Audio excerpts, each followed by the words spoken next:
Isn't that most of it? Looking back on that. I still haven't watched it. They sent me all the links, I just didn't watch them. How are you? Good. Yeah, I like the things about he did a very thoughtful thing. It was all about how taxes working, and he did it. Yeah, it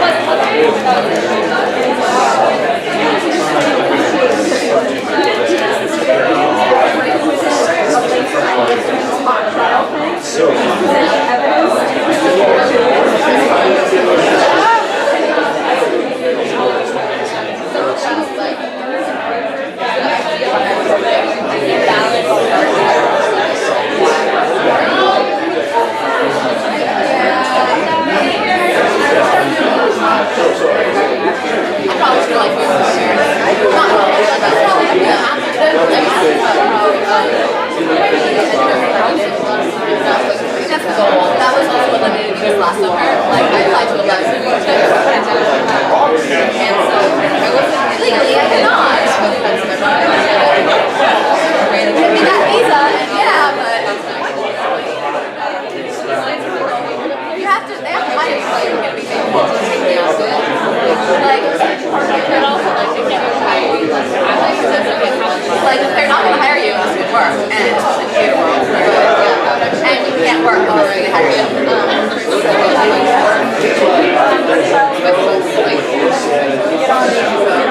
That's true, like,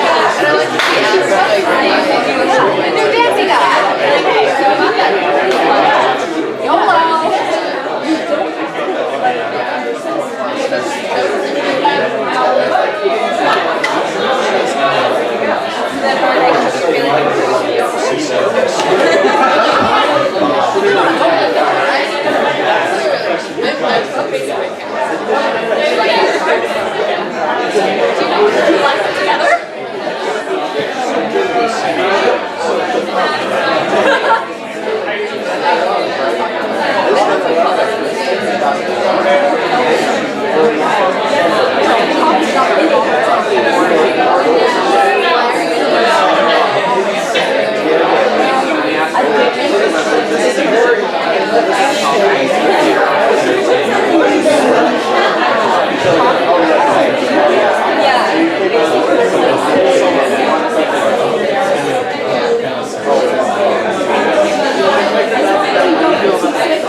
I think, yeah, with my videos, I just try to be as, like, detailed as possible, so there's none of that, like, oh, be confident. My whole thing, the reason I do videos is because I wanted to find that out. So that's why I make these super specific things, because it's like, what does that mean?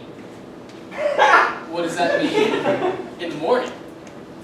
What does that mean when I go out? What does that mean when I'm gonna buzz my head for the first time? I was always the dude that was super like, I want to know the details for this piece of life, like, be confident. I don't think they can help you, right? Like, did you hear that? Does that do anything? I want the specific, like, what do I do in this situation? Let me try it.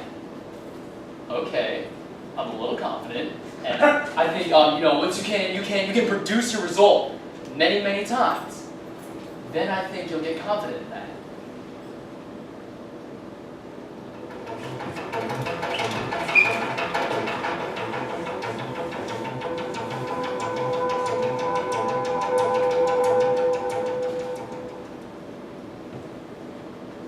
Matt was a pro drifter back in the 2000s, and he's in his mid-30s right now. I was having a heart-to-heart conversation with him about like how I was worried about coming into the scene, meeting all these fancy people. I didn't know how to react, and he's like, just have confidence. And that doesn't mean I'm going up and being all cocky, like, hey, my name's Aaron, and I always heard about you. Just being like, just treat them like normal people. And I think that just kind of instilled in me the confidence to come up to Ryan Turek, Adam LZ, other pro drifters, and just go like, be like, hey, what's up, man? And just like shake their hands and become like, it breaks a barrier. Confidence isn't smashing through walls and smashing down like all the barriers. Putting yourself out there, it's more or less just putting yourself out there just enough as to where people will like, oh, hey, what's up? Sort of deal. We're the motherfuckers of rock and roll. We wanna suck into your hole. Without guitars, we're getting proud. We're gonna get you with your pants down. Ultimately, what was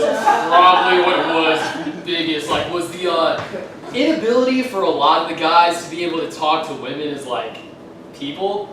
A lot of people would either like idolize or like fantasize about or like. And then I just started meeting people who would just be like, just talk to women and be like, yo, how's it going? Oh, like it's like way more regular and normal. And so I just started hanging out with those folks, and I was like, this is way better. And I was like, Delta Kappa, this is what you should be. Yeah, it's like the stance of like women being faultless or really just putting them on pedestals. Because it's like, that's like not an interesting way for like a person to be like approached from like a romantic setting. Because it's like, if you're put on a platform or whatever, like above everyone else, then you like have no way to relate to people. And so if other people are like putting you up, and you like functionally can't really relate to them because it's this really weird thing. And then it just becomes uncomfortable and awkward. And I think that's where a lot of the inability, I'm like when I was younger, totally did the exact same thing. Like totally did not know how to like talk to women or people I was interested in or just, whatever. But then in like growing up and kind of being like, wait a second, just chill. Like, don't be like that. Just like view people as like whoever they want to be comes as like a different approach.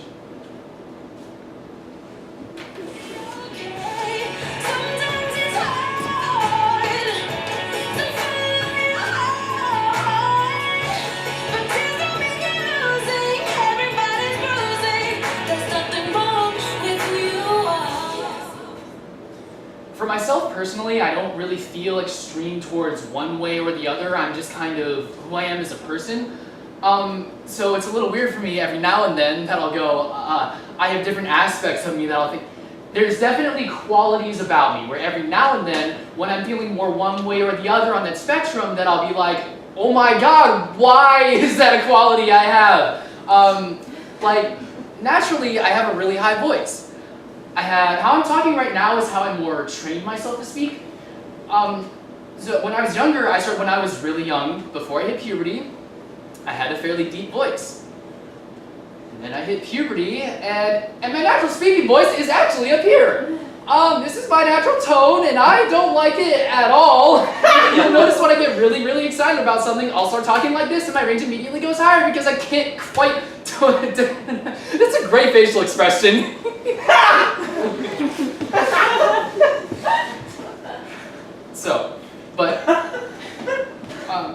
When I was younger, I started, in like 4th, 5th grade was more so when I started working on it.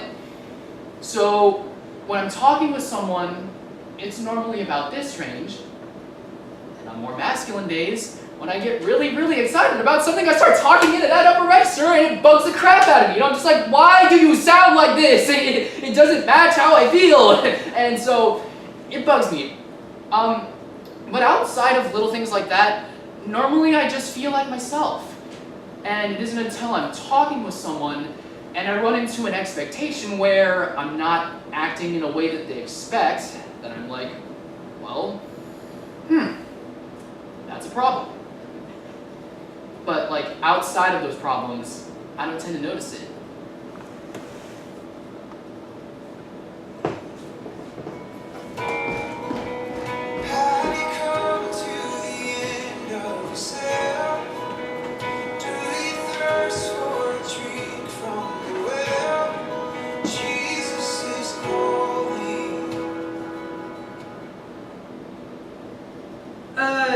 This is interesting.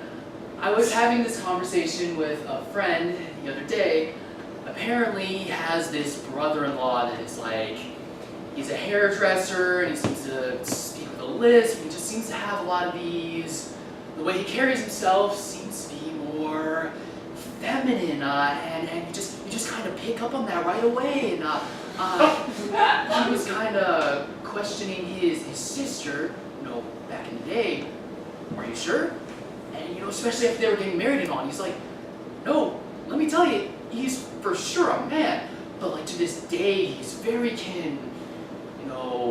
what we would consider maybe flamboyant or whatever, but like he's still a man. So he has some characteristics that we would consider like, oh, but I can't, he's still a guy,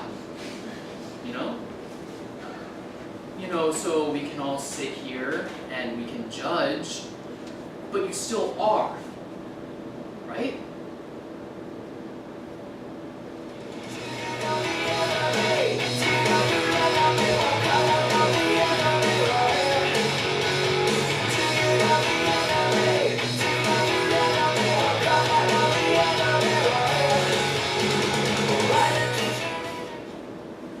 There's always been some kind of genderqueer around. And whether that was cross-dressing, whether that was drag or theater, you see it everywhere, and it is a thing. And whether that's drag wear, parodies, very extreme feminism or feminine features, or whether it's just theater where you're acting as a different gender than your own, it's been there. It always has been. And you'll see that a lot in Shakespeare. He loves to have men dress up as women, dress up as men, dress up as women. It's one of those things that you constantly see. And I think that the things that you constantly see, and perhaps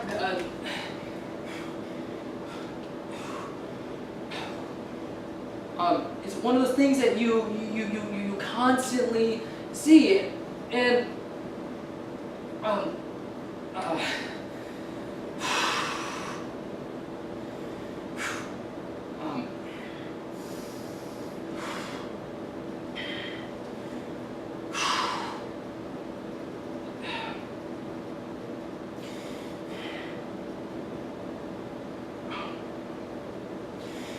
it's one of those things that you constantly see, and I think that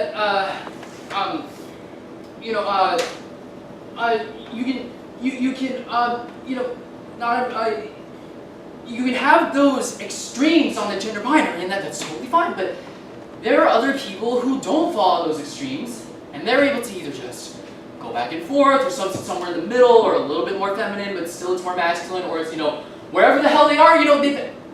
I don't really feel like I want to identify as either feminine or masculine or both. I am totally ambiguous to those sorts of things. We're the buttfuckers of rock and roll. We wanna sock it to your home. With loud guitars, we're getting proud. We're gonna get you with your pants down. Non-binary representation in the media is usually like thin, petite, like white people who are identified as like women at birth. And you see a lot of androgynous clothing being very much like flat, baggy, like don't reveal what your genitals or what your sex features are. But that standard still looks like what a man would wear. Like if a man wore any of those clothes, like it's empowering for like fed bodies who don't want to like show off their like parts, maybe they'll fuck with or whatever. But at the same time, I think that means that when it's like man and woman and non-binary looks like man, that means like the standard becomes men. And so, in me, in part because I am so like masculine in appearance or like size or whatever, you know, for me to like dress up, particularly feminine, and then still take the place of like, hey, this can still be what non-binary looks like. This can still be what, you know, things that like to kind of break open that mold. And, you know, it's a small act of resistance, mostly for myself. It's okay not to be okay. Sometimes it's hard to feel your heart. But tears don't mean you're losing. Everybody's bruising. There's nothing wrong with who you are. I think gender exploration was made a little bit more difficult because I did have to worry where my meals were coming from. I did have to worry. When we moved to Sherwood is a 90% white rich kid town. Like my year that we graduated was 88% white, but it was also majority middle to upper class, and I lived on the poor side of the tracks. The first time I went to my significant other's house, I was kind of afraid because he comes from, well, not a white household, but he was the firmly middle class. His house had 2, arguably 3 stories. It had a white picket fence and all of that.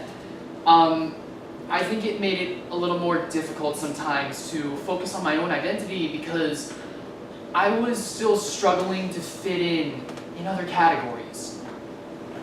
I was trying not to be presented as the lower class. I was trying not to be the lower end of the totem pole, coming from a mixed-up family, because kids pick up on that. And I don't want to say that kids are mean, but kids are definitely insecure. And when they're insecure and not told what to do with it, they pick on other people's insecurities.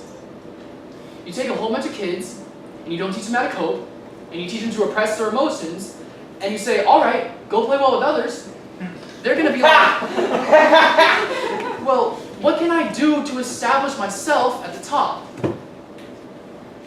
And the easiest way, normally, is to pick on other children. So I would say that my gender identity took a little longer to form because I was so busy trying to fit in other categories.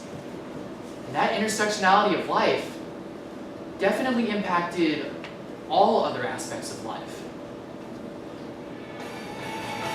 We're the buttfuckers of rock and roll. We wanna sock it to your home. With loud guitars, we're getting proud. We're gonna get you with your pants down. You know, occasionally, like, on my, like, way back to my house or whatever, people have stopped and been like, yo, like, dudes have been like, yo, like, wanna suck my dick, can I suck your dick, and shit like that. But that's not too often.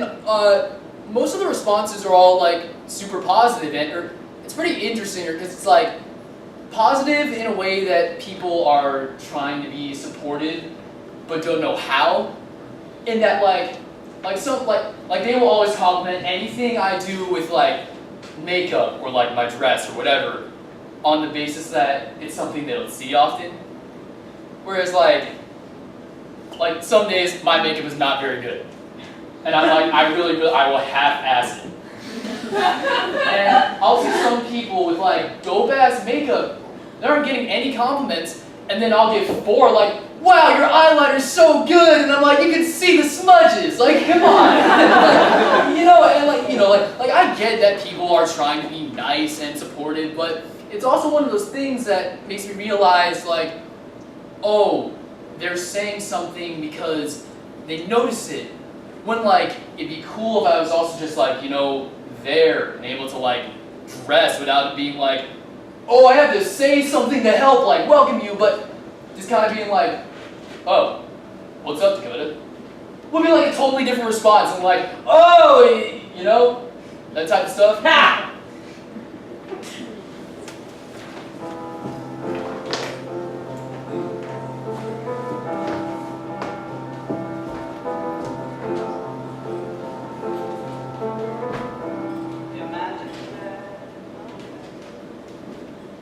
I get from people, you're alone and you're single. Wow, oh my gosh, amazing. I go, what's amazing about it? I'm like, I moved into a house. I'm like, you have to survive, people. I mean, what's so amazing about the fact that I live in a house, right? So, I totally am aware of that, absolutely aware of that. I haven't felt it personally.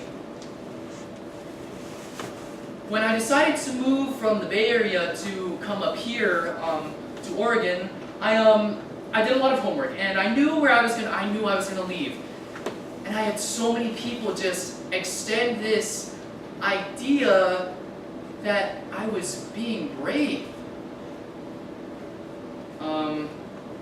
Okay. I'm surviving. I don't want to stay here. You move. Absolutely. My mom had a cousin who never married, and it was so sad that she never had children because children are the greatest blessings in life. And how sad that her life didn't afford her the opportunity to have children because children are the most important thing in getting married and having children and blah, blah, blah, blah. And this cousin always had a woman friend who was very nice. And it was never explained to me that they were a lesbian couple, but they were middle-aged women living together who had no intention of getting married and having children. And so my parents didn't know how to have that conversation other than to just express their sadness at the fact that the woman was missing out on life. To the world, my world revolves around my sacred piece of solid ground, the flesh and bone that gives me strength to stand. There's the fire in my driving on, the drive behind my coming home, the living, breathing reason that I am a family man. Really brief background for me. I grew up on living in the country. My dad hunted a lot. I grew up working all chopping firewood, all the stuff, chores, all that. Later on in life, my sister started playing classical music. So we started going to symphonies. I spent an extended amount of time in Europe and became acquainted with culture over there and came back home and pursued some more and I love music.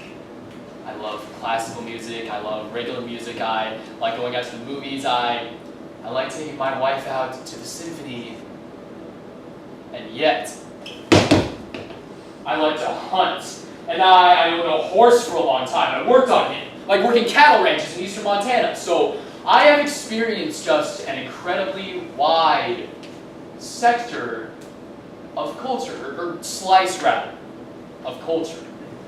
Everything from like the roughest, craziest cowboy scenarios that you can imagine to, Carnegie Hall on Christmas Eve. And it's just, and it's all very normal to me. I understand how to put my work clothes on and go get dirty, then come home, clean up, and take my wife out to a fancy dinner. It's not a big deal for me. And I think that our culture, our American culture, has strangely separated out aspects of being a man. Whereas if you look even at chivalry, like a couple hundred years ago, you had these knights who were like the burly guys, like jousting and doing all this stuff. And then they go get cleaned up. They go to court. They have dinner with the king. They marry princesses and stuff.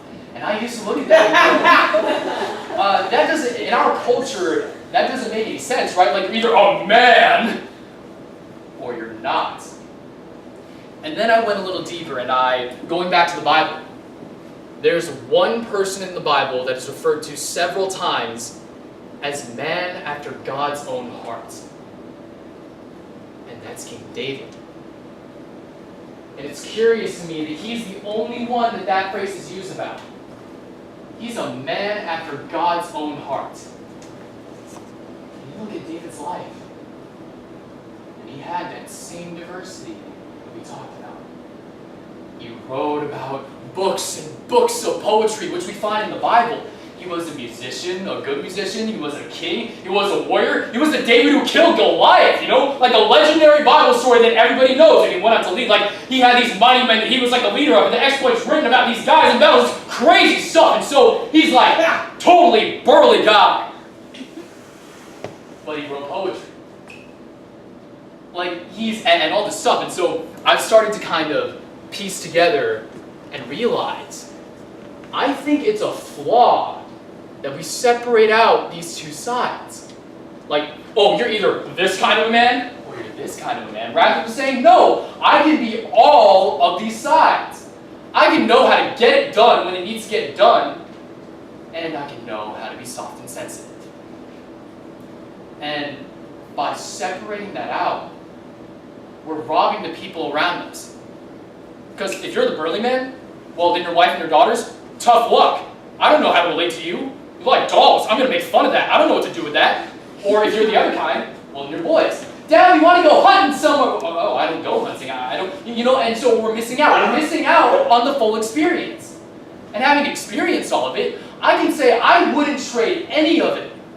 I want to have all of those avenues available to me because I really enjoy them all. I love fine dining, I love going out to the theater, but I love getting out in the woods and I love working with my hands. And so I think that in regards to the phrase man up, I think it comes from a misunderstood standing of, oh, men are just tough. Because I cry at movies, you know, like guilty, and like here I am. Sure. Depending on who's in the room, I might try to hide the fact that I'm crying. Tears are streaming down my face. And I'm just a mess. Oh, I think it's hilarious. But she loves it. She loves the fact that I cry in movies. And I think it's more an issue of, if you're a man, you know it's appropriate for the setting. Is it the moment where, hey, we gotta get this done, we gotta push through this, we gotta be tough, and we gotta get this done? Or is it the moment of saying, man, I'm kind of in a lot of pain right now, like, emotional pain, like I need some time to work through this, you know? I need to heal, you know? Which one is it? So understanding our setting and saying, if I'm a real man, I understand how to be in each of these places. And I can discern which setting am I in. Is it a place where I gotta stand up for my kids and stand up for my wife? Or is it the place of offering grace and being humble? It's okay not to be okay. Sometimes it's hard to follow your heart. But tears don't mean you're losing. Everybody's bruising. There's nothing wrong with who you are. I can tell you that I know a lot of studies of those types of that type of terminology and repression of people's feelings and how it impacts them on a psychological level like, your hormone production changes. How you in your brain think of emotion and think of other people when they're being emotional changes. So you raise a kid with, you can't have these emotions aren't acceptable, blah, blah, blah, blah. It'll actually change not only how they show those emotions, but how those emotions are produced within them. How they're able to cope with those emotions, but also see how they see other people having those emotions. Because if their emotions aren't valid, why are anyone else's? And so I would say that I've definitely seen people where they've been treated like that throughout school years and treating other people like that and watching them now as adults with no idea how to function on emotional and relational levels, not only in like friendships or families or romantic relationships, but also in like job environments or how to just be at a party or how to talk with someone. I mean, you don't need, it's not just like, what do you do if someone's crying in front of you or if you need to cry because something awful's happened, but even down to the like, how do you say hello and connect with someone?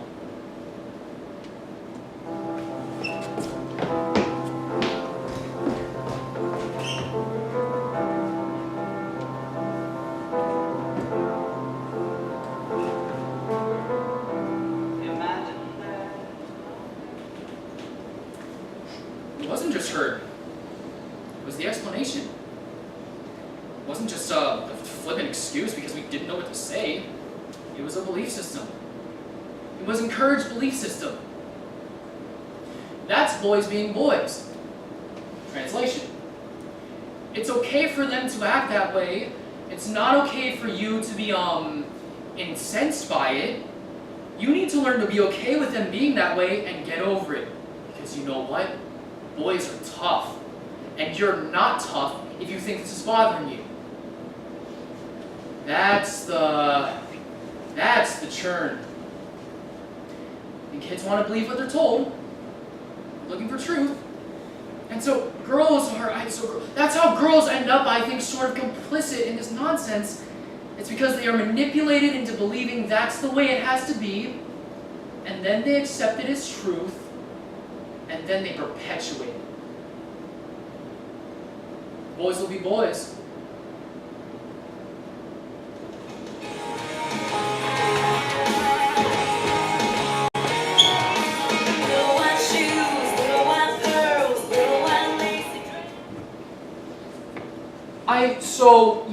Yes, the answer is yes, it happens all the time, and I think it continues to happen all the time. I think I was very lucky in that when I went to college, I went to a women's college. And we say that we're lucky that we went to a women's college because it was like the first time no one told you you couldn't. Right? So we had to. So we did. Right? So women were doing every aspect of it. And so we didn't ever have the experiences that I think many young women that I've seen in my other experiences at, I worked at State University of New York at Buffalo, which is a big state school. I worked at University of Oregon in grad school. I went to grad school in both of those places and worked in both of those places in the shops. And the gender bias is significant. I mean, we had to lift a 3/4 inch piece of plywood in undergrad. Because there was no one else to do it. There were only women, right? So women used the big saws, women lifted the heavy objects, women did these things. And so when I left school, I was confident in my ability to do those things. And whether it be internships or whatever it was, I still to this day encounter, well, do you need help with that? Or let me do that. And it's like, I don't need your help. And then there's still that option that, in addition to the physical side of it, there's also the mental side of it as well. Like, how do you know that the engineering is correct? Or things like that, right? And it happens in these really minute and these really small ways, but things like you finish the conversation and you're like, wait a minute, I've done the work. I'm prepared to do this, right?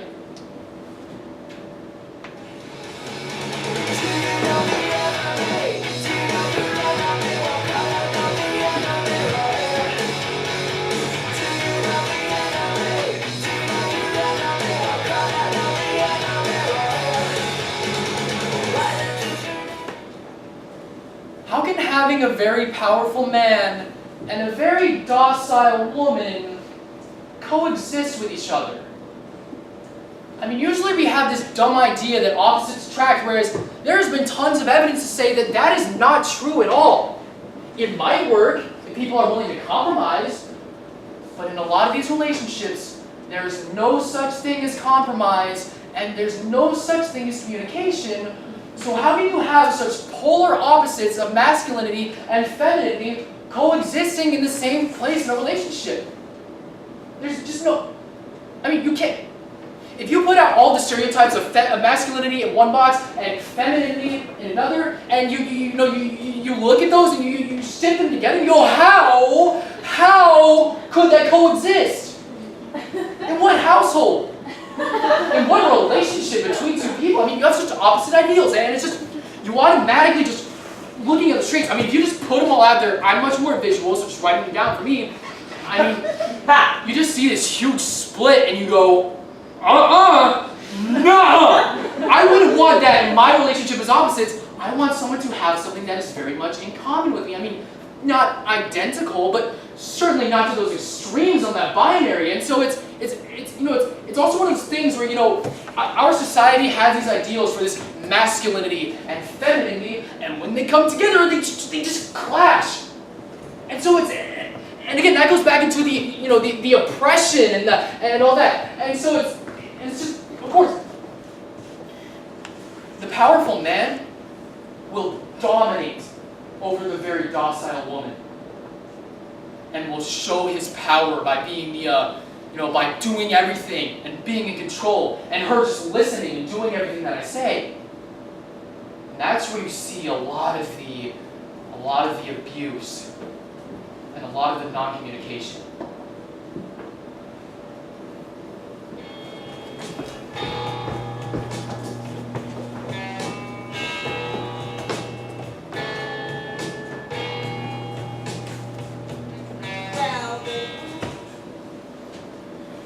The unfortunate side of power is that it usually is a zero-sum game, such that you can't get as powerful as possible without making somebody else less powerful. So power is sort of a relative term, isn't it? Because it's either where you used to be or where somebody else is. So I'm not powerful unless I'm more powerful than somebody else. So when somebody has that sort of power, you can't give it to everyone. And there's a set of it where somebody else has to be weaker, or else what you have doesn't have definition, doesn't mean anything. So when power is the ideal of one group, they're going to do what they can to not give power to the other group, because that's part of striving for their own ideal, even if it's not a conscious thing.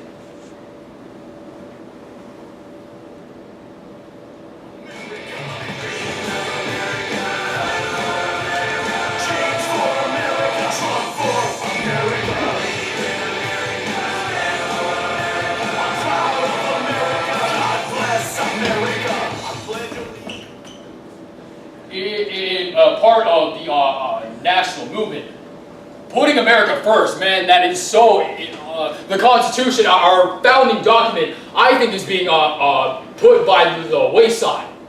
Reiterating the warrants of that.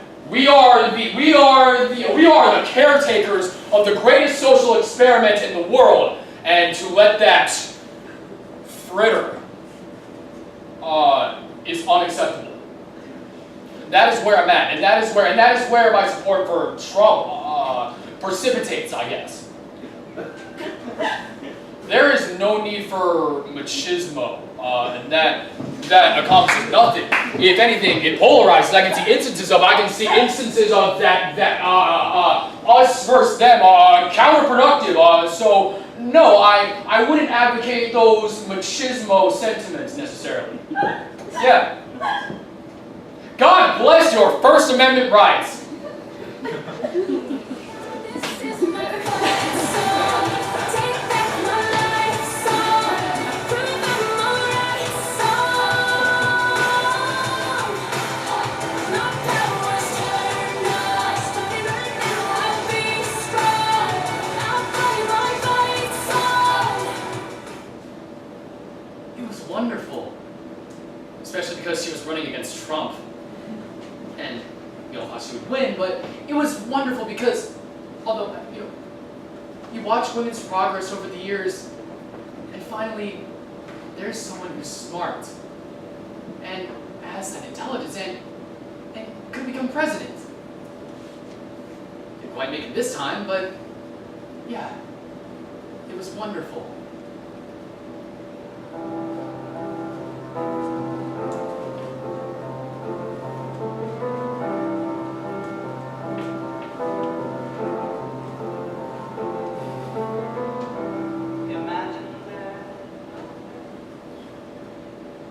Had she won, I would agree with your assessment of how great it would have felt.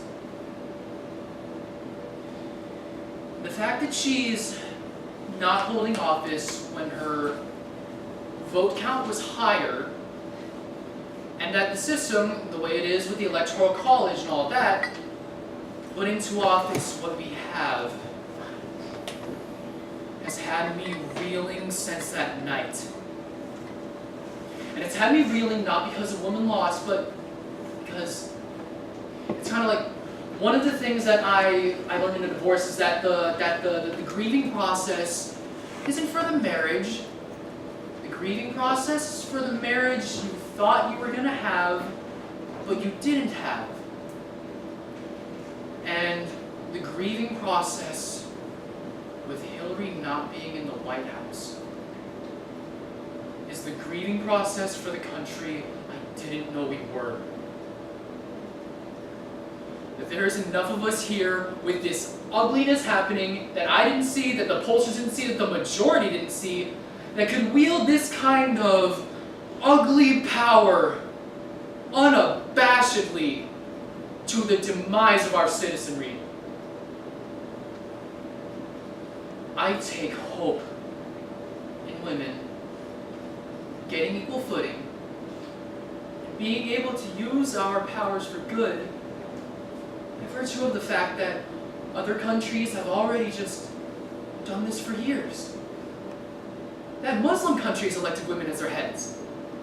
That Europe, South American, native cultures don't have this obsession with race and gender that this country does. We're the bloodfuckers of rock and roll. We wanna sock into your hole. With loud guitars, we're getting proud. We're gonna get you with your pants down.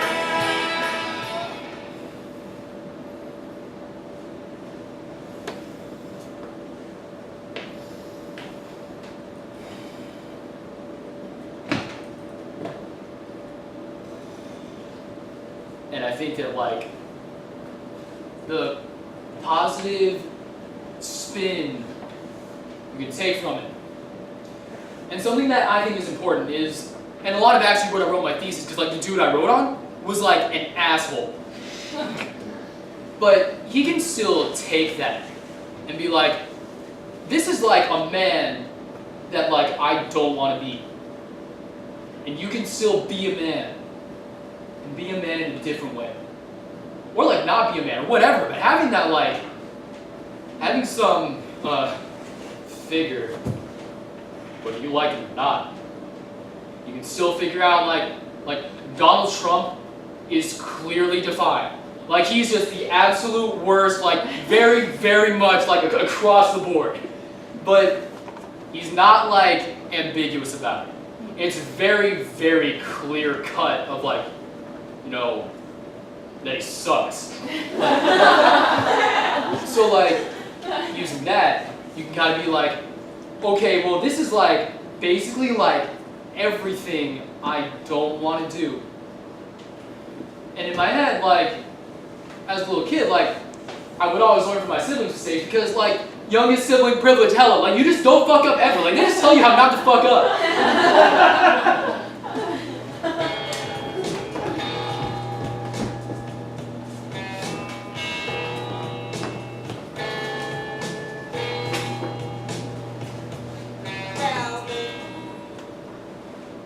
Especially in middle school and high school, I had huge problems with just interrupting people because that was the way I learned to converse in my house, because that was the way I learned to fight. Because when my parents and I fight, their tactic is often, you're saying a thing, but I'm going to say my thing again and louder. And the only way you can say anything is by interrupting and going through. And so that's the way I sort of learned to speak with people. And if I had an idea, I went for it. So when I got here, it was a little bit like, oh, this is making people uncomfortable. I should not do that. So I'm not just going to be like, oh, you have a thing to say. I'm going to stop for a second. Even though I have more to say, you can talk. There's a world my world revolves around, my sacred piece of solid ground, the flesh and bone that gives me strength to stand. There's a fire in my driving on, the drive behind my coming home, the living, breathing reason that I am a family man. Well, I think that it specifically would be traditional family structure. For example, raising kids, my wife and I have 5 kids, and we marvel at how it really just makes sense for kids to have a man and a woman parents raising them. Like, you get a broader spectrum when you have a man and a woman in a house raising the kids. And so things like that, where it's like, oh, this is an ancient thing. Okay, there's a reason for it. And it's too easy to question everything. Like, we in our society, we answer about, oh, question everything, question everything, question everything. I agree with that, but with the stipulation that, will you accept answers if they turn out to be right? Will you accept them even if they're old? Even if that's the way it's been being done. And so, because I'm very much a person who questions everything, like I don't take anything light. And so, for example, with the Bible and God, I went through a phase where I questioned all of it.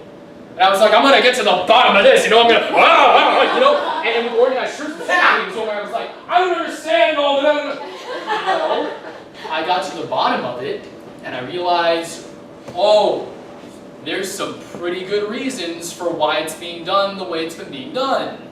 Oh, there's a lot, okay, well that makes sense. So I had to kind of humbly come back and be like, I questioned it, but what I found was, oh, there was some really good answers. And so will I accept that, or will I say, no, I'm not going to accept that, I gotta keep questioning that. And so in terms of traditional family structure, I understand that stuff happens, and it doesn't always work out the way. I get that, and it breaks my heart. But it's the way it is. And even things like my wife is a homemaker. Do I have a problem with women working? No, I do not have a problem with women working. No, are women capable of doing jobs that men do? Absolutely. Sure. And I know this from my wife. She's bright, she's intelligent, she's very, very capable. But for us, it makes sense to have her stay at home and raise the kids. It's just what works. And women tend to be more nurturing than men. You know, like they are the ones that the babies come out of, you know? So that's probably by design. And so things like that where it's like, okay, let's make sure we're not oppressing them. Let's give them opportunity. Let's make sure we treat them as equals, because they are. But it doesn't necessarily mean it's going to change the face of what everything looks like.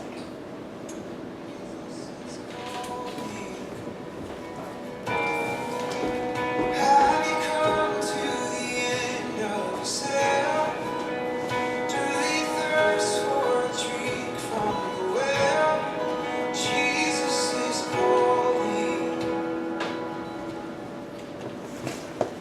And one thing that I'd love to just add in this is, I don't even think it's preaching. It's just what I see in the Bible is when Jesus came, and again, I believe him to be the Son of God, like he is God, like they're, the Father, Son, Holy Spirit, and he's the Son. When he came, he didn't just come and hang out with the good people.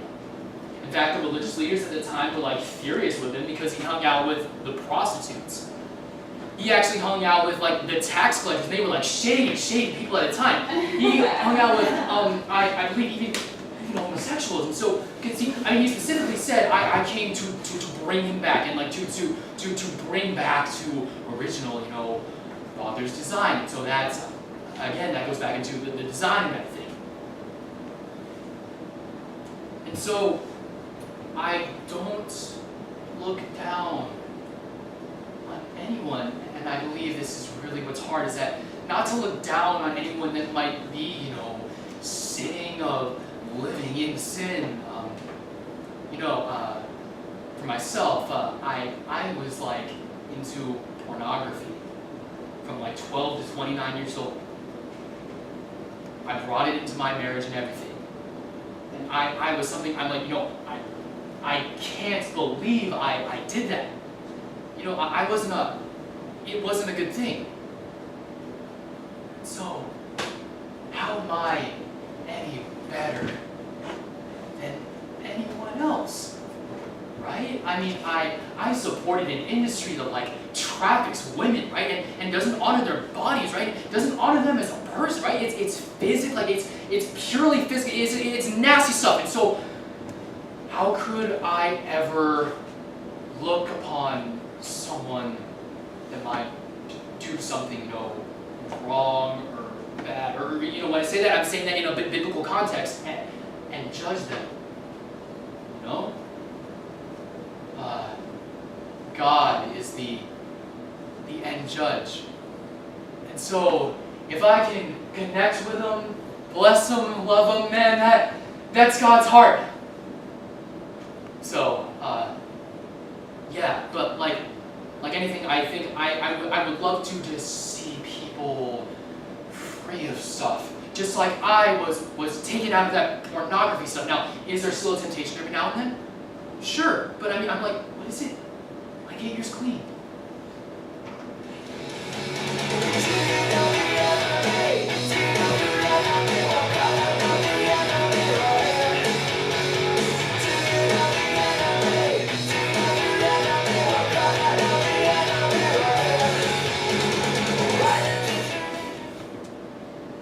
You have your nail polish? That's awesome! Do it! You don't have your nail polish? That's awesome! Do it! It shouldn't be something that makes people uncomfortable because it's not their body. And that's the other thing that kind of bothers me is when people are like, oh, I need to control your masculinity and femininity because it makes me uncomfortable. And it's like, well, roll back there.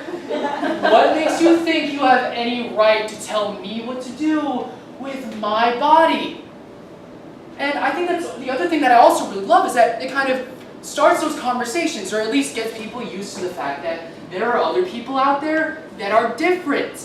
And I think that having a more diverse group, and whether that's a city or a town or a whole state or whatever, I feel like having that diversity teaches other people to at least be a little bit more tolerant of it and not feel the need to say something because, fine, you can have your opinions, but your opinions should not be placed on others.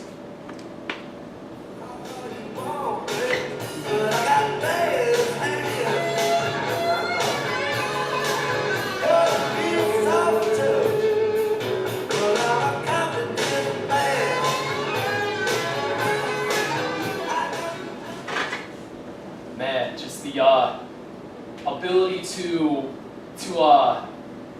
uplift other men.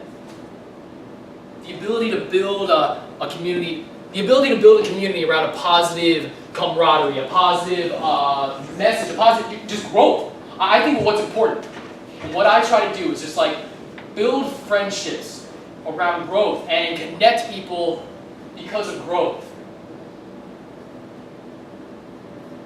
There's always something you can do. There's always something you can do.